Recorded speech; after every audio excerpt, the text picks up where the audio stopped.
Assalamualaikum warahmatullahi wabarakatuh. Innal hamdalillah wassalatu wassalamu ala Rasulillah wa ala alihi wa ashabihi wa mawala amma ba'du. Allahumma salli ala Muhammad wa ala ali Muhammad. Sallallahu alaina wa ala ibadillahi salihin amma ba'du. Qala Allah Ta'ala fil Qur'anil Karim, a'udzu billahi minasyaitonir rajim. Wala nabluwannakum bisyai'im minal khaufi wal ju'i wa naqsim minal amwali wal anfusi wath thamarat. Wa bassiris sabirin alladzina idza asabathum musibah qalu inna lillahi wa inna ilaihi raji'un. Ayyuhal ikhwah so'imin so'imat rahimakumullah. Dengan rahmat Allah, pada kesempatan saat ini kita dapat bermuwajahah secara tatap muka melalui layar singkat ini. Dengan rahmat Allah, mudah-mudahan so'imin so'imat pada tahun 1441 Hijriah ini yang bertepatan dengan 2020 bulan Ramadan, kita semuanya oleh Allah Subhanahu wa Ta'ala dalam menjalankan ibadah ini, semua aktivitas kita, kegiatan kita oleh Allah dihitung ibadah dan dimasukkan ke dalam database ridhonya. Ayyuhal ikhwah so'imin so'imat rahimakumullah. Pada kesempatan ini ada beberapa hal yang ingin kami sampaikan yang berkenaan dengan kegiatan bulan Ramadan, yaitu catatan yang ada di tangan kami mengenai amalan-amalan yang keliru yang dilakukan oleh umat Islam pada saat menjelang dan sedang menjalankan ibadah puasa. Kaum muslimin rahimakumullah. Hal ini yang pertama, di antaranya umat Islam, tidak semuanya, namun di antaranya ada yang mengkhususkan ziarah kubur menjelang bulan Ramadan, itu berbondong-bondong seakan-akan menjadi kewajiban.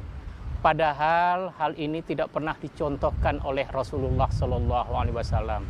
Ziarah kubur kapanpun bisa dilakukan.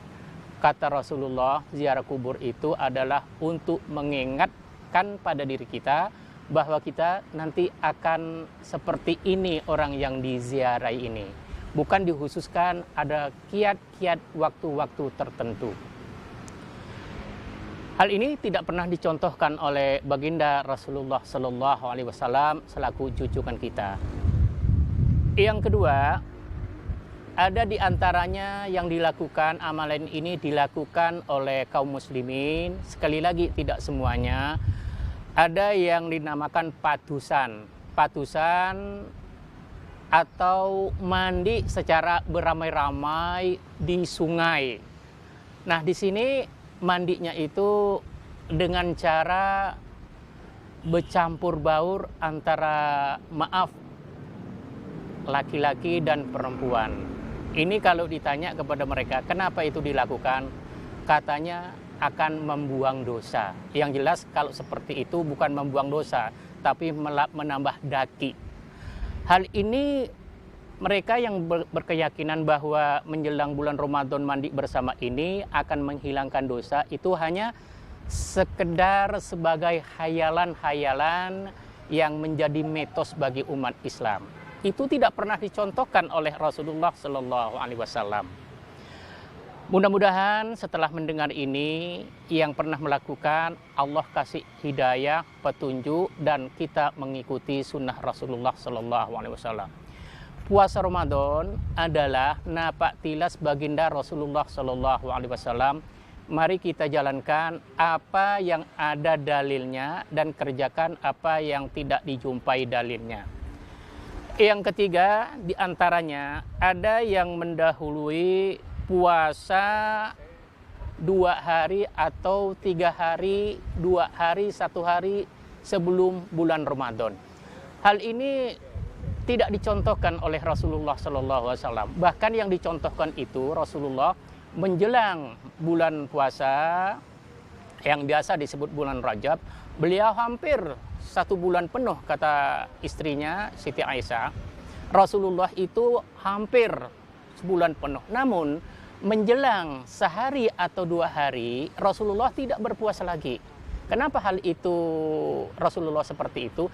Karena beliau ketika ditanya, saya tidak ingin mendahului bulan yang diwajibkan oleh Allah Subhanahu wa Ta'ala. Nah, ini Rasulullah sangat hati-hati dengan perbuatan yang wajib. Maka ini yang ada sunnahnya. Kecuali hal-hal yang biasa dilakukan berkenaan misalnya hari Senin, hari Kamis yang biasa itu dilakukan setiap pekannya. Soimin, soimat yang dirahmati Allah Subhanahu wa Ta'ala. Yang keempat, biasa banyak yang dilakukan oleh umat Islam itu, dia puasa Ramadan, akan tetapi dia tidak sholat. Artinya di sini ada kejanggalan. Sholat tidak dilakukan, puasa Ramadan seperti itu. Maka ini tidak sesuai dengan sunnah Rasulullah Sallallahu Alaihi Wasallam.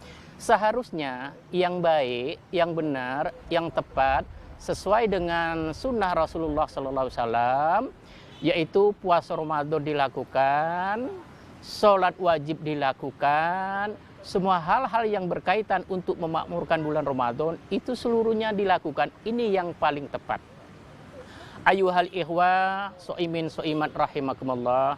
Yang berikutnya, pada malam harinya kita menghidupkan malam-malam Ramadan.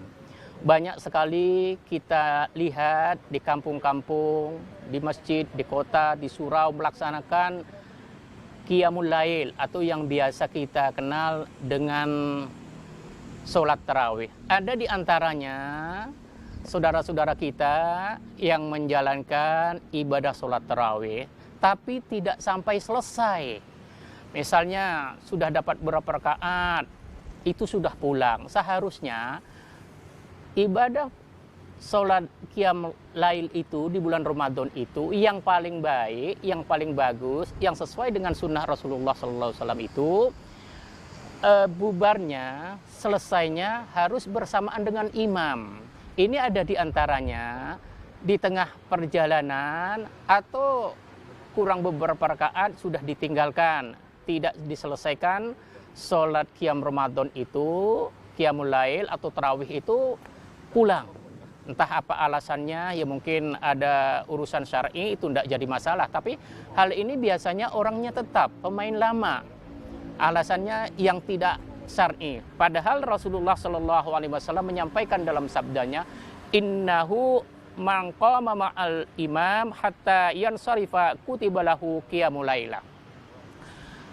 Yang artinya, kata Rasulullah Shallallahu Alaihi Wasallam, sesungguhnya orang yang menjalankan Qiyamul Lail, sholat tarawih, sholat malam di bulan Ramadan, yang bersamaan dengan imam, dan selesainya itu bersamaan dengan imam sampai selesai.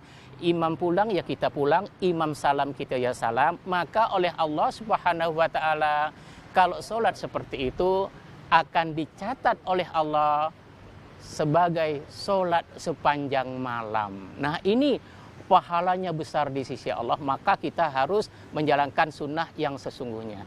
Demikian barangkali yang dapat kami sampaikan. Mohon maaf jika ada kekurangannya. Mudah-mudahan ibadah puasa kita di tahun ini oleh Allah diterima dengan tangan kirinya. Nasrum minallah wa fathun qarib wa basyiril mu'minin. Ma'assalama wa ila liqa. Wassalamualaikum warahmatullahi wabarakatuh.